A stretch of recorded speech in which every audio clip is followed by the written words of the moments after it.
Sleater-Kinney is a band from Olympia, Washington that includes Carrie Brownstein, Corin Tucker, and formerly Janet Weiss. Their third album, Dig Me Out, really put them on the map after Self-Titled and Call the Doctor. After that, they followed with the hot rock and All Hands on the Bad One in 2000, which I'll be talking about today. It's not the best Sleater-Kinney album, maybe, but it's definitely one of my favorites. They revisit activism, politics, and topics that were discussed with Riot Girl, but they do so in a new way by using characters, humor, and wordplay, and calling out specific events and problems. Let's talk about it. Let's talk about that album right there. Which album? That one. Right there.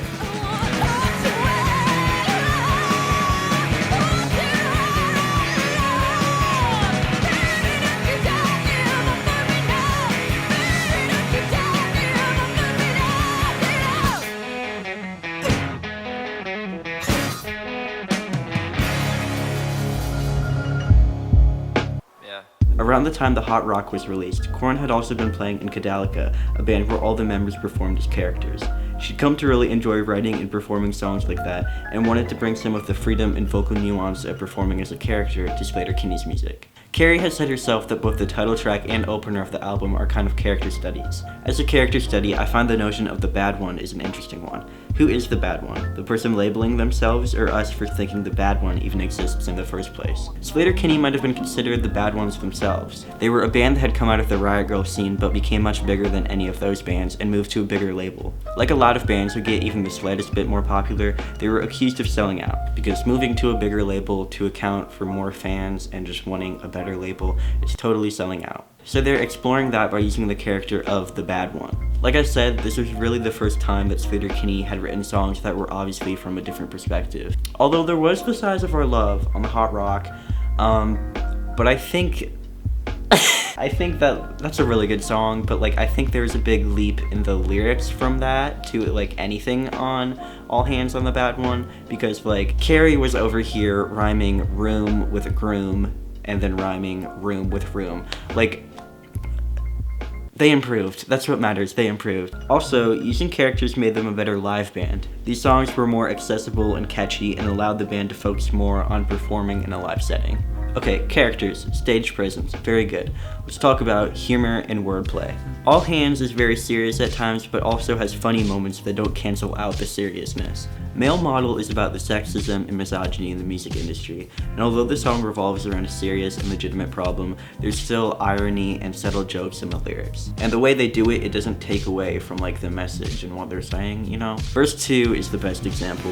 Should I try to play just like him? Kicking out, did you show me a million? You always measure me by him. You get me wrong, I'm not a person, something. Show me your riffs is a really smart line, because obviously it's a play on the term show me your tits, but they're like flipping that around, and it's clever. I love it. The line, "you always measure me by him," refers to how they're often compared to their male counterparts or dismissed as just a female rock band. They're often asked what it's like to be a woman in music, or separated from other rock bands just because every band member happens to be female. I definitely felt in Sleater-Kinney like we always had the modifier placed in front of us, female, even though that was not a description of what our music sounded like. People would often ask, what does it feel like to be a woman playing music? And I would say, this is what it feels like. You asking me this question is exactly what it feels like to be a woman playing music. You know, like men at the time, I felt like never had to. Their sense of just being able to be there, that they didn't ever have to question their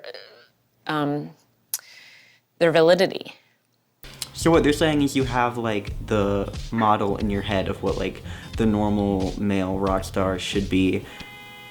Also, the line that follows, "you always measure me by him," don't get me wrong, I'm not opposed to something big.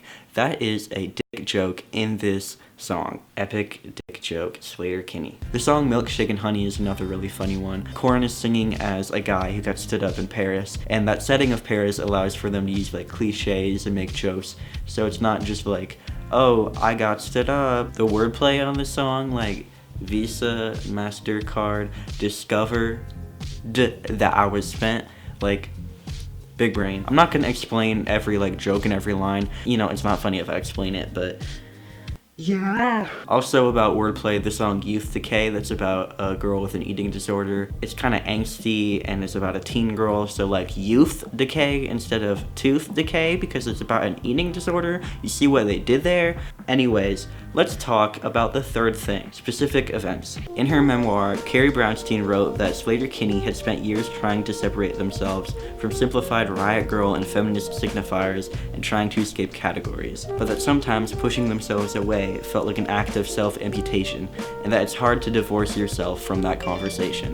Why did I get a notification? I think this was a band that always tried to very forcefully and vehemently exist kind of outside of these modifiers to our music. They'd seen the simplified girl power version of feminism and wanted to draw deeper, more divisive lines. Before All Hands was recorded, Corin was invited to a roundtable interview in Olympia to talk about the Riot Girl movement. The idea of talking about it led her to look at old videos, fanzines, and just reflect on her experience. She said it reignited her feelings of wanting to be political and involved in activism, and inspired her to write the song Number One Must Have. The song is about the commercialization of Riot Girl, how women are represented in the media, and the violence against women that happened at Woodstock 99. It's like a look backwards on Riot Girl while also talking about stuff that's happening today, but today as in 2000. Some of the most powerful lyrics in that song are the most direct and blatant, and that couldn't be done with the vague rage and yearning the band had on all the previous albums. Them and their rage and yearning, am I right? The song Was It a Lie is also very powerful and direct. It's the story of a woman whose death is videotaped and rewatched by other people as entertainment. The best example of everything I've been talking about in this video is the album's opener, The Ballad of a Lady Man. In 1999, Sleater-Kinney played a show at an English indie rock music festival. All the bands had their own cabins, and there was a message board that included who had each room. And for Sleater-Kinney's cabin, someone had written, Cabin 216, Lady Men. Corin recalls that it was meant as a joke, but it was still a subtle way of naming the band and saying, oh, you're different because you're a woman band, and because you're in some ways political. It was just this uncomfortable thing to recognize that still, in some ways, it can be a boys' club. Alright, hello. I'm in a bit of a different location. I'm at school on a day that I don't have school to finish this video, but we're gonna ignore that and continue. So, in The Ballad of a Lady Man, they take the Lady Man title, and like the Show Me Your Riffs thing, they flip it on its head and redefine it. They take the Lady Man character and kind of satirize it, but still make points at the same time. Like the fourth verse that's kind of saying, oh, I could be soft and demure like a girl, or I could be fearful like a boy, but I've got to rock, and that makes me a lady man.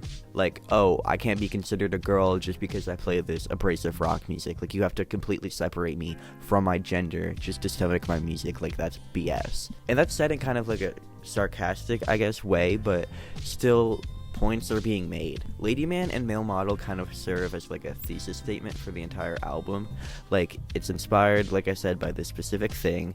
It uses a character to make it more accessible, as well as using irony and comedy, but none of that at all cancels out the seriousness of the subject matter. But they know when to and when not to do that. If they did that on the song Was It a Lie, that would be genuinely horrible. That is not the place for any kind of comedy. I said this in the intro, but I really don't think that All Hands is Sleater-Kinney's best album, but I do think that's one that a lot of people gloss over when they shouldn't. One might say that One Beat, the following album, is better because they do a better job of executing the politicalness that All Hands had, but All Hands was kind of the cement that gave Sleater-Kinney the confidence and experience to write One Beat. So it's definitely worth the time to go and listen to and digest all the songs on All Hands, even if it's not Dig Me Out. It's still such a good album. And I still stand by the fact that Pompeii is one of their most underrated songs, and I know people have disagreed with me on this, and they will continue to disagree, but I know my truth. I know the facts, okay? Shout out to Rob Sheffield for talking to me on Twitter about All Hands on the bad one. That was very odd. Very cool, but very odd.